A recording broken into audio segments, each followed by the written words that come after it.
semuanya, berjumpa kembali dengan kami di channel Bata Kita. Teman-teman yang kami cintai, di video kali ini kami akan mencoba membahas tentang Putri Sambilan Jogi, sepenggal kisah Boru Daulay. Di video ini kalian wajib melihatnya karena mengandung banyak sekali warisan-warisan budaya masih tertata rapi sampai sekarang. Dan istimewanya lagi di video ini kami bertemu langsung dengan penulisnya. Sangat sayang jika video ini dilewatkan, wajib disimak ya. Nama saya Alianda Lubis, itu adalah nama yang sesungguhnya. Kalau nama pena saya yang Mataram Lubis. Saya buat buku ini adalah diawali dengan penelitian. Kita meneliti karena ada fakta-fakta atau situs-situsnya adalah resmi, ada dan dapat dikunjungi oleh masyarakat. Putri Sambilan Jogi ini adalah sebuah kisah Boru Daulay. Dia itu adalah terlahir sangat cantik. Kecantikannya itu luar biasa. Dia melebihi kecantikan rata wanita pada zaman itu. Karena kecantikannya itu dia begitu terkenal. Padahal dia bukan seorang putri raja, dia hanya seorang putri seorang panglima raja Hasibuan pada saat itu. Jadi kecantikannya itu adalah terkenal sampai yang datang melamar dia ada 9 pangeran. Jadi makanya dia dikatakan Putri Sembilan Jogi karena yang 9 pangeran itu mengatakan dialah perempuan yang paling cantik di jagat itu pada saat itu. Yang melamar dia salah satunya adalah Pangeran Singasari dari Bali.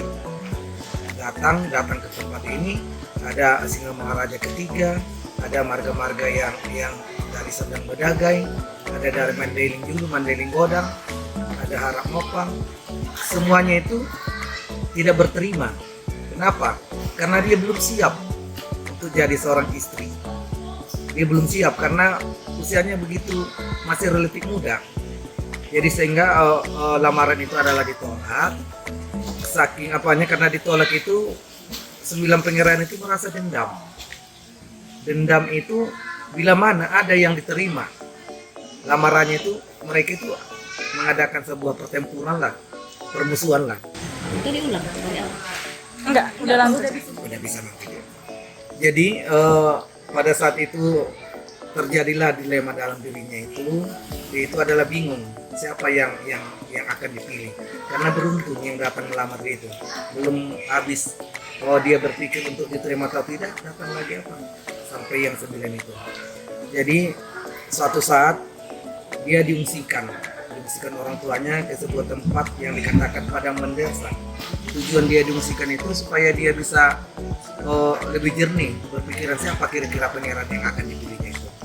Jadi pada saat itu dia diantar ke sana pengungsian itu cukup jauh dari tempat rumahnya. Ada Dol Parmata Sapiak. Sekarang masih ada Dol Parmata Sapiak ya. Itu adalah tempat wisata daripada masyarakat yang di tempat ini. Itu diantar 1000 gajah. Itu seperti berbaris lah tempat-tempat yang telah ditentukan oleh pada imotonya Panglima Badar Sadari. Dia yang memanggil gajah dan harimau. Dan setelah tiba di tempat pengungsian Padang Mendesa, hatinya tidak tenang. Dia hatinya tidak tenang. Kenapa? Karena 9 pangeran ini adalah mendesak supaya memilih siapa di antara mereka itu sebagai yang bisa sebagai suami lah daripada apa. Jadi dia tidak tenang, didesak dia terus. Akhirnya ke-9 pangeran ini saling bertingkai melalui ilmu hitam, saling menyerang mereka. Dari Toba sana Singa Raja seperti itu, dari Rokan ke sana, Pekanbaru, dari Bali, sehingga kenalah dia sebelum kena percikan ilmu hitam itu dia bersumpah dia itu kecantikan itu merasa tersiksa bagi dirinya, tidak membawa berkah, tersiksa bagi dirinya. Kenapa? Karena 9 pangeran ini bertingkah gara-gara dia. Bersumpahlah dia agar jangan ada lagi Boru Daulay terlihat cantik seperti ini. Bila manapun ada kekurangan yang ada pada dirinya itu, bila manapun ada itu pasti ada kekurangan dalam dirinya. Yang tahu kadang suaminya atau orang terdekatnya. Makanya mitos itu sampai sekarang Boru Daulay itu tidak ada yang terlihat cantik. Gitu. Adapun terlihat cantik itu ada apanya? Bisa saja umurnya pendek. Kalau tidak ada cacatnya sempurna di lahir, umurnya pendek. Bisa saja peruntungannya tidak baik. rumah tangganya tidak harmonis, harus ada cacat dalam dirinya. Jadi setelah dia menyampaikan sumpah itu, mengirarkan sumpah itu, dia menyesal. Dia menyesal. Jadi terjadilah dia kegoncangan hati. Goncangan hati pada suatu saat percikan mimpi antara perang ini, ilmu batin 9 perang itu mengenai dia. Nah, itu istilahnya golang-golang. Itu penyakit apa? Diminta sakit perut. Tapi itu golang-golang istilahnya kan. Apa dia? Disitulah dia menembuskan napas terakhir.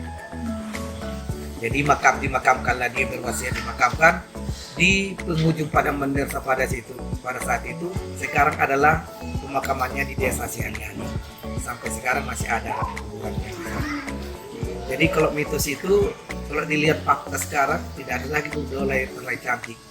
Kalau terlalu cantik seperti yang katakan tadi, umurnya pendek, peruntungannya tidak baik, dan keluarganya tidak harmonis. Tahu kewajarkan cerai gitu kan, harus ada cacat.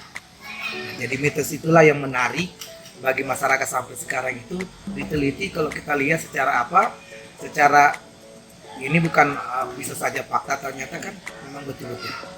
Dan itulah makanya ini buku ini begitu fenomenal sampai sekarang ada perpustakaan nasional, sampai Jakarta Timur seluruh Indonesia sudah kita kirim, atau ada pembelian begitu kan.